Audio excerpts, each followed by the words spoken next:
We are nearing the end here of the tournament as we see our pink Terran, KOHO here spamming his way all the way to victory in these last couple of games. He is from Hawaii, where they do like spam quite a bit. So maybe that's why he is doing that in the early stages of the game. Our orange terror, our orange, got them completely reversed here. Our orange Protoss ETOOFRESH spawning in the bottom right of Delta Quadrant. This is match point, not the map from StarCraft 1. Literally, if KOHO takes this game, the tournament is over. Although he's the lower ranked player on the ladders, he was the superior player in both outings against ETOOFRESH, but without getting ahead of myself, there still is this game to play, and we really just need to see if anyone can pull any tricks out of their sleeve, if anybody can adjust their strategy properly, or if we're going to see another just game of kind of similar builds, and just whoever gets the advantage early, keeping the advantage. Again, we're seeing some really high-level play. I definitely think that both players practiced for this and evaluated their games from the group stages, and just really brought their all here. KOHO, though, was able to just kind of think about what could go differently, and but he's still kind of just been able to play into Justin's hands a little bit, so let's see. I'm interested to know the outcome here, and just a note on the map selection. This was ETOOFRESH's pick, so it seems that he is not very comfortable playing on Scrap Station. It is the one map that we've not seen yet, and I believe will be the location of Game 7, seeing as that there are hardly any other choices. And no, you don't get to pick a weird custom map. Both of these players play on the ladder quite a bit, and they're going to just want custom maps, or they're not going to want custom maps. They're going to want the official maps that would be used in tournaments or on the ladder.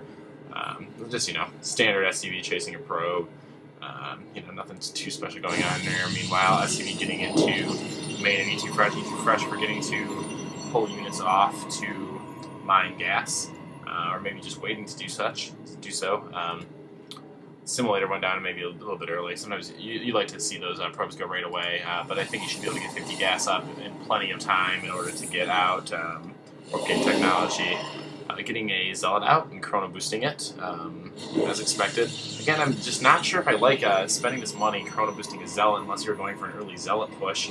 Second gateway going down. Bring up the production tab so you can follow along at home, anything I miss. And also just remind myself of what I might be seeing or missing. So a bit of a different build here for KOHO, choosing to deviate with the 1-1-1 build. I'm not sure if that's due to the map. I'm not sure if that's due to something he saw scouting. I'm not sure if that's due to the fact that he just wants to change things up. Maybe he's going to go for another Banshee push, like he did in Game 4, I want to say. Maybe it was Game 3.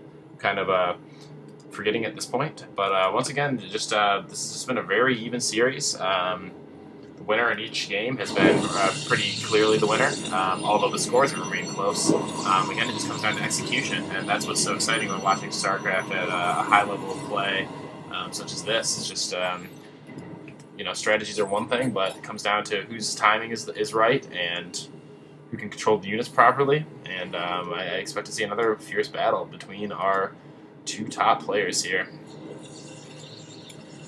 Yeah, nothing too surprising here. Warp Gate technology coming down, second Stalker coming out. You do want those ranged units, or you want to favor the ranged units against a Terran player.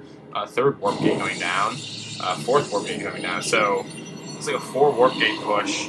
This is pretty cool. I don't think ETOOFRESH has done this yet. He has transitioned to a 4 and 5 Warp Gate builds, but never has he just started it off. Hopefully KOHO will scout this, or hopefully he knows what's going on, but at this point just not really making anything. An Armory has gone down. Yes, and a Thor. So will Thor be able to hold off a 4 Warp Gate push? I'm not sure. Potentially by pulling off SCVs, he might be able to make it happen. I'm pretty curious. This is actually a quite different setup for both of our players.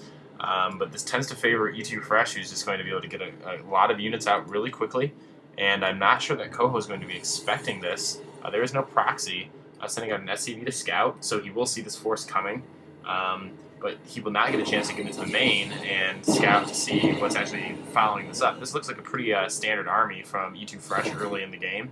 Likewise, a pretty standard army from KOHO, although there are no Marauders, which have really been his bread and butter in the early stages that just slow down the units. So yeah, SCV's out here to repair this Thor. Love that. Just so awesome. Pulling a couple back. Maybe he only just wants 2 SCVs there, just in case. But that's going to really give him the edge. To be honest, nothing researching yet from the armory. I'm just using it to get the Thor out. Second Thor training right now. Single Marine coming down to poke, and he is going to push out here, pulling back this force. And it looks like this Thor is actually going to do quite a bit of damage. Force field just doesn't even go down. Looks like he picked up that sentry ahead of time.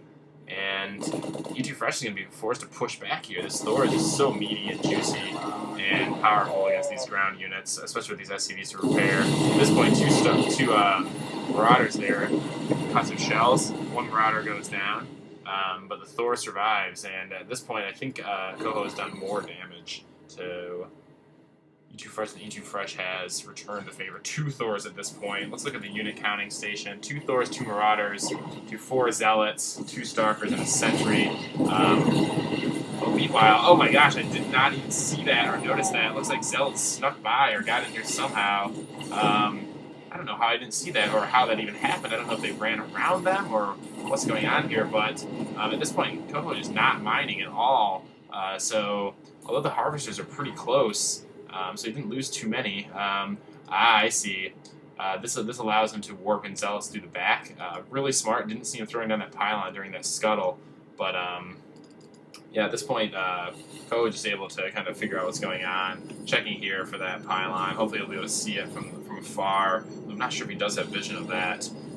Looking at the unit counting station again. Yeah, the armies still look really similar in strength and power. I think look here, it looks like, yeah, it looks like KOHO is a little bit more expensive, but hopefully the gas counting, these Zealots are just going to be able to run through and actually do quite a bit of damage to these Thors, and if not to the Thors, to these SCVs that are trying to repair them. But yeah, the Thors just really cleaning up.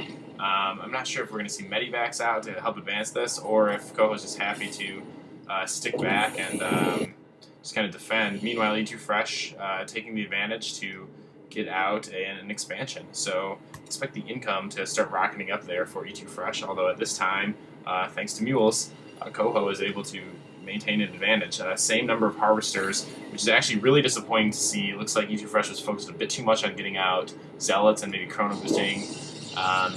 Because really when you're pushing like that, you want to be keeping up with your macro game. If you're trying to get an advantage, especially if you're trying to expand early, you want to have you want to be overly saturated at your main. Something happened on Skype just now. I'm not sure exactly what, but yeah, this force is a pretty formidable. 3 Thors. This is a pretty awesome game. I've got to hand it to again, both players switching up their strategy here, but it almost looks like ETOOFRESH just did not think that Thors could be in the cards, and yeah, the 4 Warp Gate is just not the ideal build to fight this. And meanwhile, pulling off his probes from mining. I'm not sure exactly what the point of that was. Perhaps he wanted to push them out. He had to have them in his army just to try and take some of the damage. So KOHO's going to have to be really smart and focus fire here. He doesn't want to lose a Marauder to SCVs, which he actually does. Starting probes. Force fielding in the back. Just so awesome. Looks like he might lose 1 Thor. 2 Thors are going to survive. Zealot and a probe there. This Marauder barely with any health left. At this point, this is just completely undefended. I'm not sure why KOHO is not pushing in. There he goes. Wow, ETOOFRESH has almost no army at all. Meanwhile, KOHO all the way up at 65, looking at the army counting station. This game may be over in the first, I guess, 15 minutes here. So I guess this game has been longer than I've even given it credit for. Robotics facility is up, but just not able to do anything. So few probes mining here. And KOHO just playing it safe.